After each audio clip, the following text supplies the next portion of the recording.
qui ne maîtrise. Tu peux fixer avec ton bishop, mais si tu n'as pas encore fixé avec ton Dieu, c'est comme si tu n'as rien fait. Ton bishop, il y a des choses qu'il maîtrise, il y a d'autres choses aussi qu'il ne maîtrise pas. Ce jour-là, Élisée n'a pas maîtrisé la situation. Dans sa peur, il a envoyé d'abord Géasi. Il a dit, Géasi, toi d'abord vas-y. Toi d'abord vas-y. Chers serviteurs de Dieu, j'aimerais vous donner un conseil. Ne jouez jamais avec la vie des gens. S'il vous plaît, ne jouez pas avec la vie des gens. Ne vous octroyez pas ce plaisir de dire n'importe quoi sur les gens. Tu peux détruire la vie de quelqu'un. Si ce que tu dis ne vient pas de Dieu, tu peux entraîner quelqu'un dans un chemin qui n'est pas le chemin de Dieu pour lui. Ne jouez pas, s'il vous plaît, chers serviteurs de Dieu. Ne jouez pas. Ne jouez pas avec la vie des gens. Ça a été très compliqué pour Élisée. Élisée dit à son serviteur, vas-y d'abord. Et je ne sais pas qu'est-ce qui avait pris aussi les serviteurs d'Élisée. Pour lui, il s'était dit, voilà une occasion pour moi aussi, de démontrer, de prouver que Dieu était avec moi. Écoutez, il y a certaines missions, il faut beaucoup réfléchir. Cette affaire, ça ne concernait pas Élisée, et plutôt Géasi. Ça concernait Élisée. Élisée n'envoie pas Géasi dans cette mission. Prends tes responsabilités. Oh my God. Élisée, prends tes responsabilités. N'envoie pas Géasi. Géasi n'a pas reçu l'onction. Géasi n'a pas reçu les mandats. Ce n'est pas Géasi qui avait prophétisé.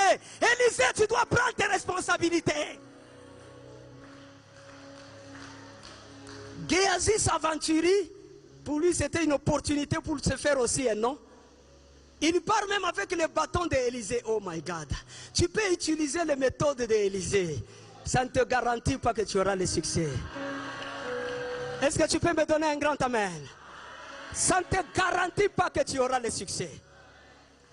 Géasi arrive. Il commence à taper. L'enfant était là. L'enfant était là. Mais la femme, quand Géasi est sorti, la femme a dit, moi, je ne partirai pas. Moi, j'irai seulement avec toi. Je vais aller seulement avec toi. Que Dieu fasse grâce à tous ceux-là qui s'appellent Père. Vous qui avez des enfants dans la foi, que Dieu vous fasse grâce de bien fixer les choses dans la vie de vos enfants pour ne pas les perturber. Il y a beaucoup d'enfants dans la foi, dans le ministère aujourd'hui. Ils sont tellement perturbés. Oh, je m'excuse, Père, je m'excuse. J'ai nos pères qui nous honorent, que nous honorons beaucoup. Je crois que nos pères, ils ont fait un très bon travail sur nous. Maintenant, nous qui aujourd'hui nous appelons aussi Père, faisons très attention. Ne détruisons pas les vies des gens. Ne détruisons pas les vies des gens. La femme dit, moi je ne pars pas avec Géasi. Moi je vais aller avec toi. Élisée se lève. Il dit, nous allons fixer les choses. Si cette affaire était venue de Dieu, ou si cette affaire était venue de nous. Lorsqu'ils arrivent, mes amis, Élisée va à gauche, Élisée va à droite. Ce n'était pas facile, c'était compliqué. Élisée va à gauche, Élisée va à droite. À un moment donné, il s'allonge sur l'enfant. Il s'allonge sur l'enfant, il n'y a rien. Il s'allonge encore sur l'enfant. À un moment donné, le corps de l'enfant a eu de la chaleur.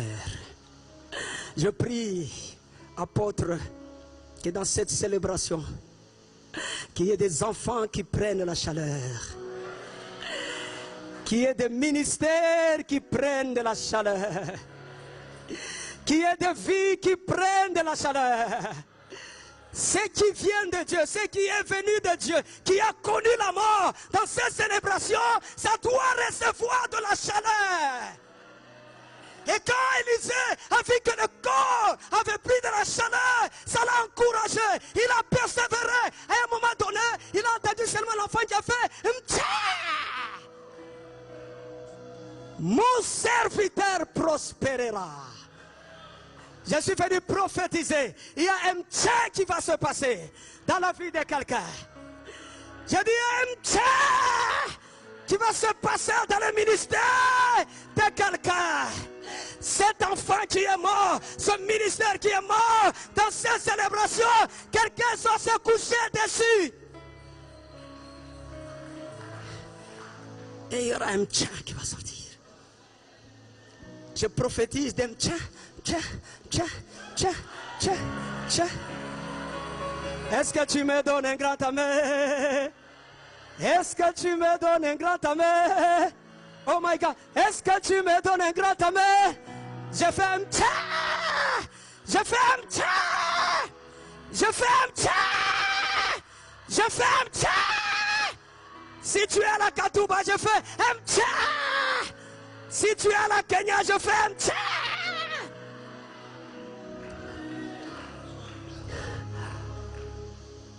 Quelque chose va se passer. Ça, c'était la première façon de fixer les choses. Où c'est l'homme lui-même qui prend l'initiative, qui va vers Dieu, afin que Dieu puisse lui fixer des choses, lui clarifier, lui dire que cet appel, effectivement, ça vient de moi. Non seulement clarifier, mais solidifier ça, afin que quand la tempête va venir, que ça ne puisse pas emporter, que tu continues à croire que celui qui a dit que mon serviteur prospérera, il est fidèle. Alléluia. Deuxième chose, et j'aimerais encore attirer votre attention sur cet aspect des choses, c'est quand Dieu lui-même, il prend l'initiative de fixer les choses avec son serviteur. Regardez dans ce verset. Ce n'est pas le serviteur qui parle. C'est Dieu lui-même qui parle. J'ai lu une belle histoire dans Exode chapitre 3. C'est l'histoire de Moïse. Et pendant que je te parle, Dieu est en train de me dire, parle à mon serviteur. J'ai un serviteur. J'ai quelqu'un qui est dans cette salle. J'ai des choses que je vais lui dire. J'ai des choses que je vais fixer avec lui. Et dis-lui, je vais le faire comme au travers d'un feu, comme j'avais fait avec Moïse. Moïse était tel que il fallait une action profonde de Dieu pour captiver son attention. Il a vécu comme prince. Il a fui l'Égypte. Il se retrouve dans le désert en train de perdre les brebis. Alors ce jour-là, pendant qu'il paissait les brebis de son beau-père, toute son attention, c'était nourrir les brebis, garder les brebis, que rien n'arrive à ces brebis. Toute son attention était tournée vers cette occupation. Dieu est en train de me dire, il y a un serviteur, mon serviteur, qui est dans cette assemblée, qui est quelque part, qui est en train de t'écouter. Mon serviteur, c'est que je compte mon serviteur, c'est qu'il est préoccupé. Il est occupé à autre chose. Quand je le regarde, je le vois occupé à autre chose. C'est autre chose qui a captivé l'attention de mon serviteur. Au départ, ce n'était pas comme ça. Il me donnait son attention. Mais depuis un certain moment, c'est autre chose qui captive son attention. Dis-lui, je vais le visiter. Je suis en train de le visiter au travers d'un feu. Et il me dit que je prophétise. Il y a un grand feu. Il y a un grand feu. Il y a un grand feu. Il y a un grand feu. Il y a un grand feu. Il y a un grand feu. Il y a un grand feu. Il y a un grand feu. Il y a un grand feu. il y a un grand feu. Dieu veut te parler au travers d'un grand feu, afin de captiver ton attention. Encore et encore, encore et encore, encore et encore. Alors quand le buisson était en feu, Moïse a arrêté ce qu'il était en train de faire. Il y a un feu qui va arrêter ce que tu es en train de faire. Parce que Dieu a quelque chose qu'il veut te dire. Je dis, il y a un grand feu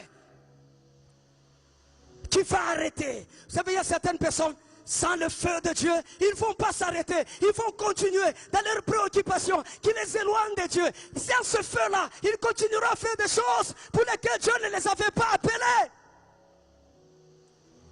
Alors Dieu m'envoie pour dire à quelqu'un, parle-lui, dis-lui, je vais te visiter, je vais le visiter au travers d'un grand feu. J'ai des choses à lui dire. La première des choses que Dieu veut fixer avec toi, écoute-moi. Tu t'appelles serviteur de Dieu, c'est qui est une bonne chose. Et tout le monde t'appelle serviteur de Dieu, c'est qui est une bonne chose. Mais est-ce que Dieu t'appelle mon serviteur? Vous savez, il y a des petites choses sur lesquelles on a cessé de penser. On a cessé de réfléchir. On a complètement cessé d'y penser. Tellement que nous courons vite. Tellement que nous sommes partis très loin. Je m'appelle serviteur de Dieu. Mon pasteur m'appelle serviteur de Dieu. Dans ma communauté, on m'appelle serviteur de Dieu. Tout le monde m'appelle serviteur de Dieu. Il me dit, Caleb, dis-lui, est-ce que moi aussi je l'appelle mon serviteur? Est-ce que moi aussi je l'appelle mon serviteur? Écoute-moi, ne sors pas dans cette convention sans avoir les idées claires sur cette affaire-là. Est-ce que je peux me répéter? Tu vas bien faire de venir le matin. Tu vas bien faire de venir chaque après-midi. Mais avant qu'on termine cette célébration, ne manque pas, ne manque pas, ne manque pas, ne manque pas que Dieu te fixe la chose s'il t'appelle son serviteur ou il ne t'appelle pas son serviteur. Parce que dans Ésaïe 52, c'est quoi? Mon serviteur. Pas celui qui s'appelle serviteur de Dieu. Pas celui-là qu'on appelle serviteur de Dieu. Mais celui-là que moi je fais quoi? J'appelle mon serviteur. Écoute-moi, donne ton cœur à Dieu, Dieu veut te parler. Donne tes pensées à Dieu, Dieu veut te parler. Débarrasse-toi de tout ce que tu as comme titre.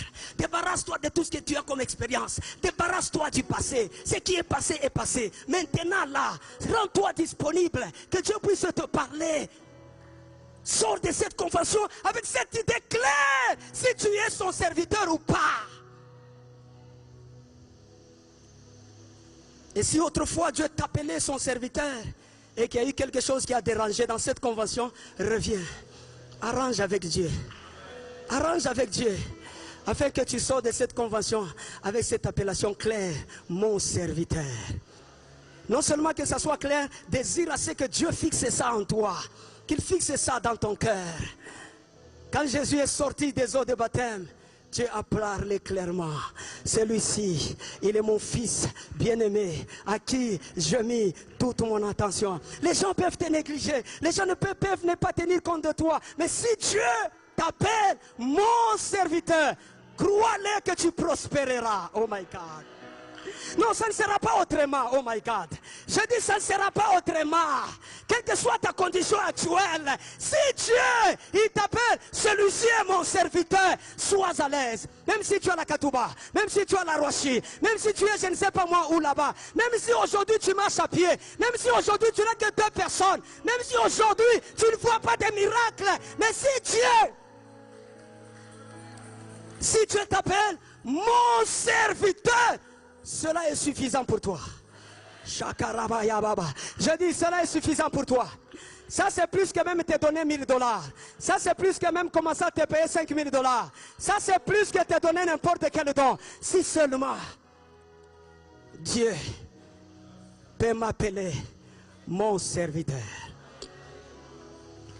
Je peux même arrêter par ici ma prédication. Pourquoi continuerai-je à parler si lui ne m'appelle pas son serviteur? Pourquoi continuerai-je à faire du bruit si lui ne m'appelle pas son serviteur? Seigneur, ce soir je suis disposé, je vais encore entendre ta voix. Je veux encore que tu me parles, Seigneur. J'aimerais que tu me parles, Papa. Parce que l'environnement est tel que si je n'ai pas cette assurance ici, je risque de m'embrouiller encore davantage. Alléluia. Vous savez, il y a des, comme j'ai dit là, il y a des niveaux d'excellence, vous n'avez pas idée.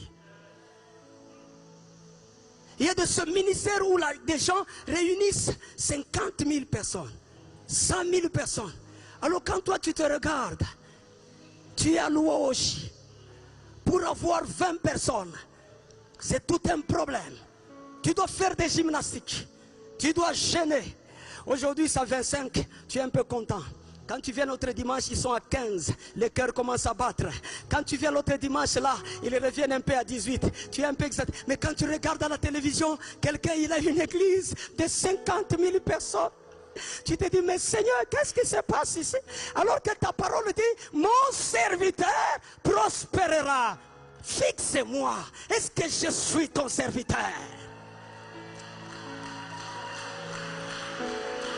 Et Dieu est disposé à te parler.